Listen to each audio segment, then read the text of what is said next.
annonçait le téléviseur. La fin du monde est à 7 heures. Avant d'aller voir les amis, il faudra leur téléphoner. Il y a un temps pour chaque chose. La vie, elle, ce n'est pas rose. La fin du monde est à 7 heures. Il reste 1 heure avant la fin du monde. Le ciel s'est enfin mis d'accord. Éliminons de l'univers la race humaine par la mort. La parole est à Jupiter. Envoyons donc un météore sur cette engeance que j'aborde, sauf sur Gertrude que j'adore. Lundi 5 avril 1999, le Canada accueille 5000 réfugiés kosovars. D'accord, il faut les aider. Mais n'est-ce pas là une façon détournée d'aider les Serbes à vider le Kosovo? Voilà pour la partie éditoriale. Maintenant pour la blague de mauvais goût. Les travailleuses du sexe tiennent une soirée bénéfice. C'est comme une soirée bingo, mais quand on réussit à mettre les 5 pitounes en ligne, on n'a plus la force de crier bingo. Vraiment, à la fin du monde, on trouve de tout. Des larmes, du rire et des bruits amusants. En voici un d'ailleurs. Winga winga put put. Pour lundi de Pâques. Un petit pouce qui branle, un petit pouce qui branle, un petit pouce, 2 petits pouces. Ça suffit pour s'amuser.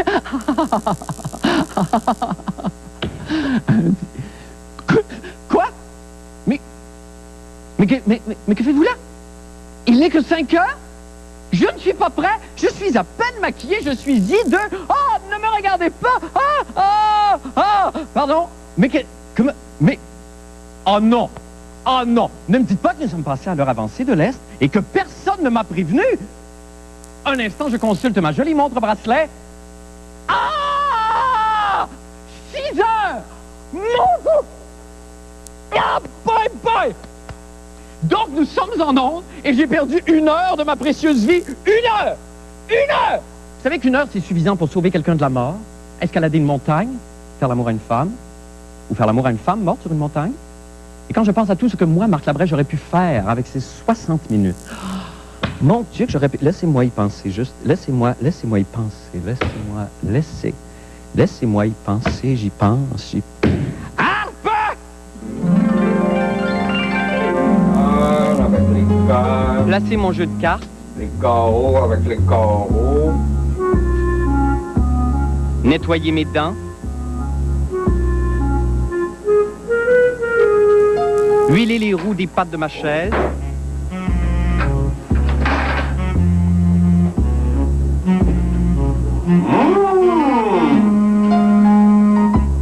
Peigner les cheveux de mon équipe.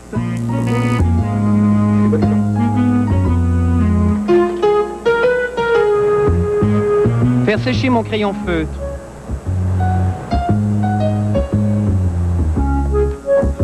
Envoyer une lettre anonyme à mes idoles de télévision.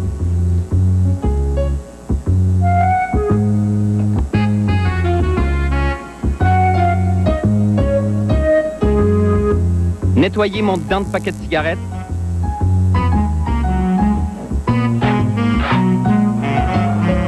Et s'assurer de bien monter tous les bas des Montréalais.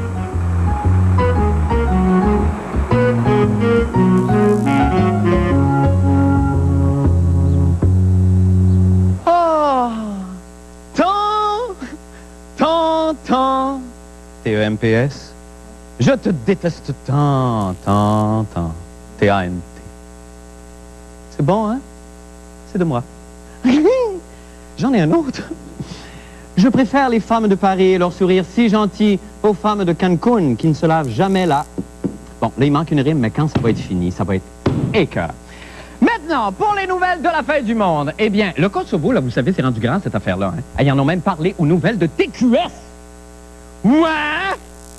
Ah, vous l'avez peut-être manqué, c'était tout de suite après le reportage sur la perruche qui est tombée dans une toilette à Saint-Jérôme. Et juste avant ce qui constituait la grande nouvelle du Grand Journal, c'est-à-dire une des petites chanteuses des Baby Spice qui est tombée dans une toilette à Saint-Jérôme. TQS, là,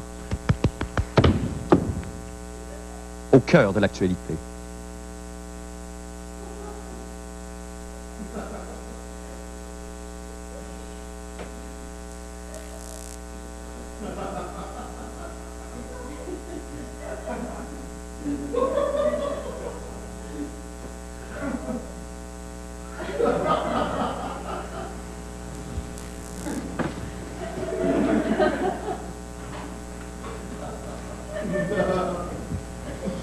Non, mais sérieusement, après 13 jours d'attaque aérienne de l'OTAN, le Canada a finalement décidé d'accueillir 5 milliers de réfugiés kosovars.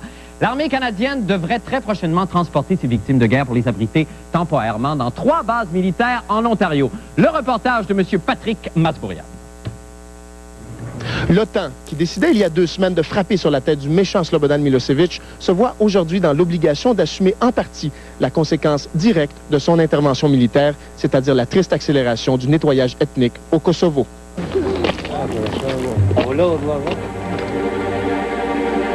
On commence par expulser les gens de leur lieu de résidence, que ce soit dans les villes ou dans les campagnes, et ceux qui refusent d'être expulsés sont tués sur place. Donc c'est ça le nettoyage ethnique, c'est de faire en sorte qu'un territoire en particulier soit vidé de sa population.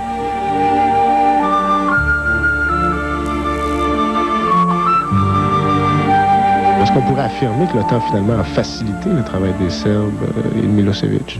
L'OTAN dit que oui, ça accélère ce processus-là, mais en même temps, il faut absolument tirer la ligne à un moment donné. Parce que depuis 1 an, il y avait épuration ethnique. Et si on ne faisait rien, ça allait continuer comme ça. Déjà, 700 000 Kosovars d'origine albanaise ont trouvé refuge en Macédoine, au Monténégro et bien sûr en Albanie. Plusieurs pays de l'OTAN, dont le Canada, vont maintenant accueillir certains de ces réfugiés. Est-ce que vous trouvez raisonnable qu'on reçoive 5 000 réfugiés? Ça pourrait être beaucoup plus. Ça aurait pu être plus. Le nombre n'est pas important. Si c'est sauver des vies humaines, éviter une tragédie, je pense pas que ça... Le nombre n'a aucune importance. Et que c'est un peu paradoxal de, en même temps, bombarder les gens, en même temps les accueillir, quoi. C'est les pays comme les nôtres sont des pays complètement contradictoires, donc... C'est pas le propre de la diplomatie, ça? Des contradictoires? C'est contradictoire, mais en même temps, c'est la seule réponse à ce qui se passe sur place. Et on est de retour avec Patrick. Patrick, d'abord, à combien on en est là, de réfugiés? On annonçait des 350, 360 000? En fait, depuis le début de ces frappes, près de 400 000, donc plus précisément, semble-t-il, 360 000. Mais si on rajoute tous ceux qui ont dû fuir depuis 1 an, donc à peu près, c'est là où on en arrive à ce total de 700 000. Et ça, c'est sur une population estimée d'environ 1,8 million. Donc, on n'est pas loin de la moitié déjà, là. Les Serbes s'approchent définitivement de leur objectif en supposant qu'ils veulent vider complètement le Kosovo. Ben, c'est ça. Alors, donc, là, l'OTAN ou les États-Unis, en tout cas, sont toujours pas prêts à faire une intervention terrestre. Et là, il y a de plus en plus de pression des pays alliés. Et on les questionne de plus en plus là-dessus, dans la mesure où, il semble-t-il, c'est extrêmement délicat. On suit un protocole militaire, c'est-à-dire stratégiquement, c'est ce qu'il faut faire, donc commencer par des frappes aériennes, etc., etc. Mais de plus en plus de gens se questionnent sur la réelle intention d'intervenir de façon, là, comment je pourrais dire, efficace, là, de la part des pays de l'OTAN, à savoir qu'effectivement, pourquoi on n'y va pas? On sait que c'est la seule façon réellement de les arrêter. Là. Tantôt que finalement Milosevic est en train de bien récupérer la situation. C'est parce qu'il pourrait encore, de façon très habile, on le sait, très habile au niveau de la diplomatie, il pourrait effectivement dire OK, oui, c'est vrai, nanana, nanana, puis à un moment donné, bon, avoir réussi quoi, 25 de son plan, 40 50 peu importe, mais avoir réussi définitivement à vider, en tout cas, le Kosovo de la moitié de sa population. Très rapidement, en ce qui nous concerne, nous, on va accueillir 5 000 réfugiés dans 3 bases militaires en Ontario. Il y a à peu près tous les pays membres de l'OTAN, sauf la France et l'Angleterre, qui acceptent d'accueillir des réfugiés. Pourquoi la France et l'Angleterre veulent pas de réfugiés? Ben justement, ils trouvent que c'est, d'une certaine façon, jouer le jeu de Slobodan, de Milosevic. Et eux trouvent qu'ils ont un problème moral avec ça. Et effectivement, cette contradiction-là semble les mettre très mal à l'aise. Bon, mais quand même, en attendant, il y a toujours bien que c'est un pas de fait. Puis ça fait d'une certaine façon, oui, effectivement. Pour certains, si c'est la moindre des choses qu'on peut faire, pourquoi pas? Ben oui. Merci beaucoup, Patrick. Nous allons faire une petite pause et nous revenons avec la fin du monde en bref. Restez avec nous.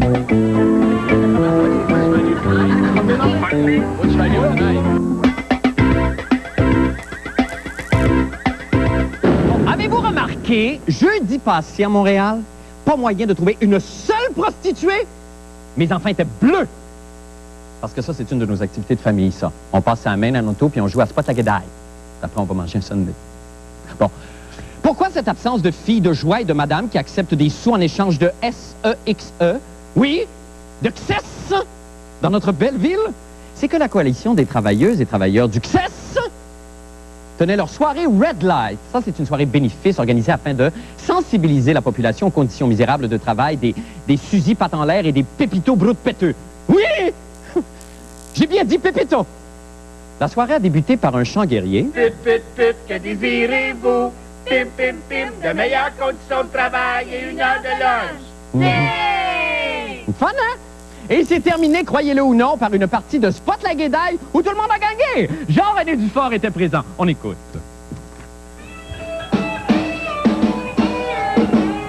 Jeudi soir se tenait la 2e soirée bénéfice de la Coalition des travailleurs et travailleuses du sexe. La fin du monde s'y est rendue en overtime. Qu'est-ce que vous faites ce soir ici? On fait une levée de fonds.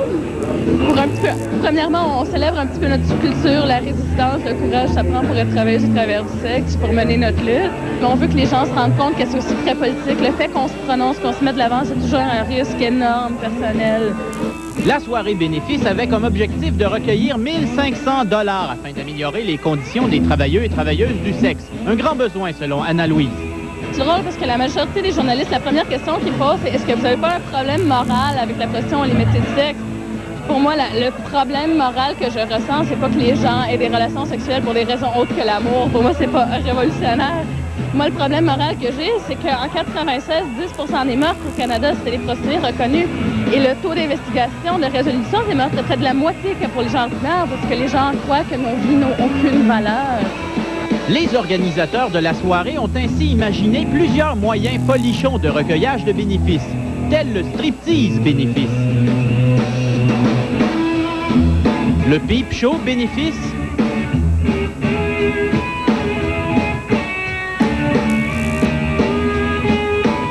et mon préféré, le bec sucré bénéfice à 1 piastre.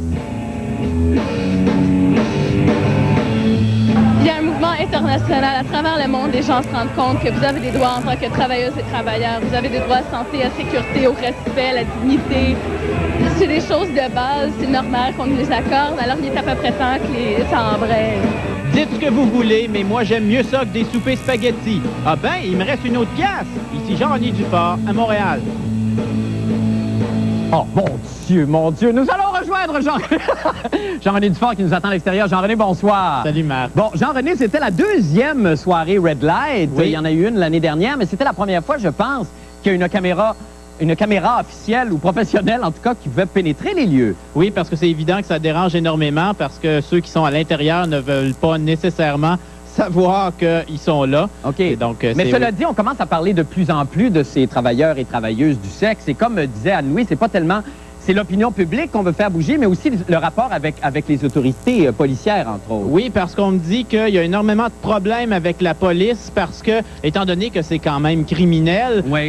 Ils sont victimes d'énormément de discrimination et, comme la porte-parole disait, c'est très dommage que ça soit perçu vraiment comme les pertes, parce que les prostituées se font assassiner, se font quand même maltraiter et c'est considéré comme, on se dit un peu comme les Hells Angels, une de moins. Oui, c'est ça. Ce qui n'est pas le cas à Vancouver, par contre. Parce qu'à Vancouver, les prostituées sont pas répertoriées, j'allais dire répertoriées, c'est pas le bon terme, là, mais les noms sont fichés, puis on peut retracer les gens. Les prostituées sont inscrites sur un dossier. Ils ont constitué une liste avec les adresses, les parents de ces personnes-là, pour, si jamais il arrive quelque chose, avoir au moins une base pour arriver les rechercher. Mais ici, à Montréal, le travail n'a pas été assez avancé. Les prostituées ont peur de constituer une liste comme ça, parce qu'ils ont l'impression que les policiers vont utiliser cette liste-là contre elles. Mais est-ce que, ultimement, là, ce que la coalition voudrait, évidemment, c'est que tout ça soit légiféré, et puis que, parce qu'avant ça va être difficile de faire bouger les choses, j'imagine, quand ça ne sera pas légalisé. Oui, et on rêve une certaine discrimination,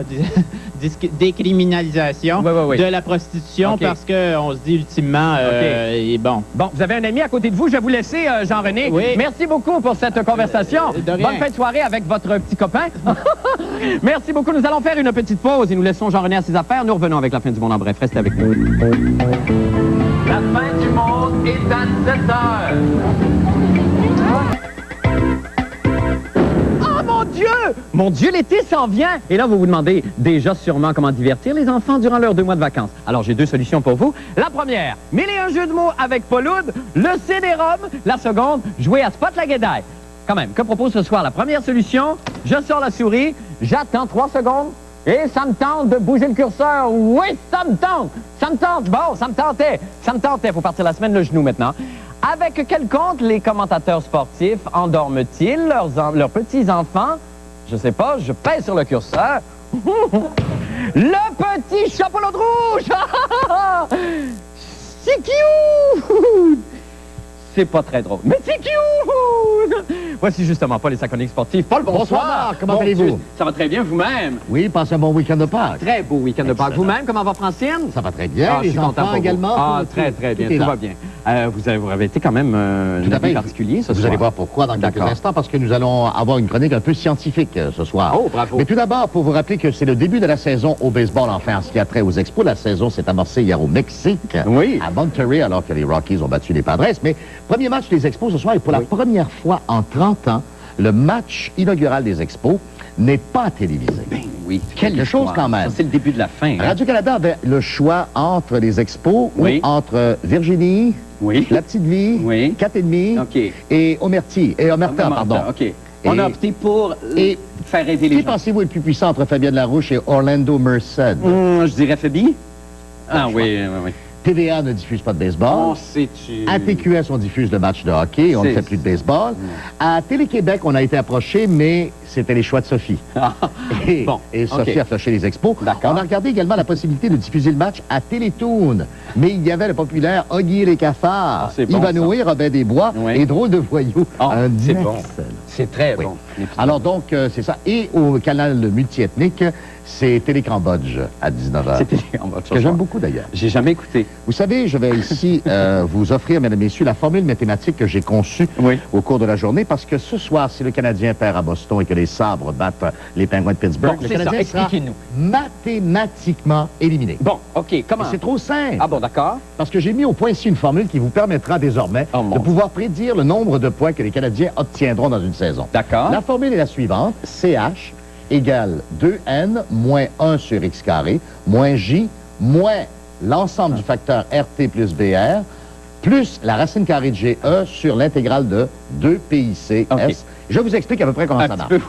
2 fois le nombre de matchs en une saison, 82 matchs, ça fait 164, moins 1 sur X, qui est la capacité de gagner à domicile, moins J, le nombre de journalistes affectés à la couverture de l'équipe, moins RT, Régent Tremblay, plus Bertrand Raymond, plus la racine carrée du nombre de gérants d'estrade qui se trouvent à Montréal, divisé par l'intégrale des 2 TIC qui jouent en ce moment pour l'équipe, moins la dérivée de D d'Anfous vers SJ, San Jose, 78 points. Et donc ça, c'est pas suffisant pour faire les séries. C'est très fort, Paul. Bravo. Merci Mon Dieu, beaucoup. vous m'épatez. Quel esprit. Libre, intéressant, cultivé et mathématique. Passionné. Oui, merci infiniment, Paul. On va surveiller quand même le match ce soir. Allons avec une petite brève maintenant avant d'aller à la pause. Eh bien, 2 nouvelles ont attiré notre attention aujourd'hui. Il y a d'abord, évidemment, comme vient de le dire Paul, l'épisode de ce soir de 4h30, où Isabelle apprendra qu'elle atteint un enfant et où le personnage interprété par M. Serge Postigo, qui s'appelle, je crois, Supposito Chose-Mitaine, sac son camp ce soir. L'autre nouvelle concerne la vie passionnée d'un médecin canadien, le docteur Michael Levitt, qui a consacré sa vie à étudier les flatulences humaines, croyez-le ou non, ou si vous préférez, les gaz intestinaux, alors même, je crois, jusqu'à rapporter du travail à la maison. Déchirés entre ces 2 sujets du plus grand intérêt, nous n'avons pu choisir et avons donc joint les 2 nouvelles. Préparez-vous à un grand moment de télévision. Voici donc un épisode du téléroman Pet et demi.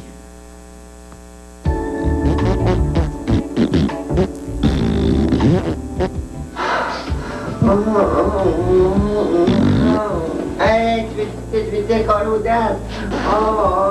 Tu veux te dire au cap? Y a rien comme la musique classique. Où c'est détendre en queutant des trompettes de moufette.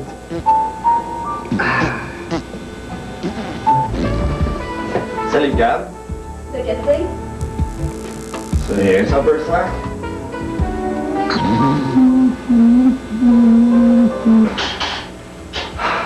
Ce que je travaille dans une boutique top designer, je suis super belle. Mais j'ai de la misère avec les gaz. Oh non, c'est personne qui m'arnaque. Ne fais pas ça, je suis correct, Oh, je pense que j'essaie de casser le problème des troupettes. Eh ouais, regarde, Ah, tu avais avalé un poussin de pète. OK, faut que je te le dise, Gab, OK? C'est un collier d'hawaïenne, OK? Puis là, moi, je m'en vais dans l'Ouest. Parce que elle, là, quand elle pète, c'est le Canada.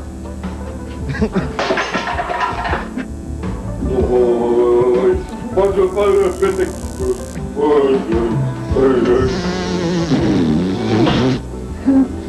Dieu! Oh, Dieu! Que je suis enceinte. Oh, oh, oh, oui. Oh non, j'ai pleuré pour rien. C'est quelqu'un qui avait caché un poussin à pète.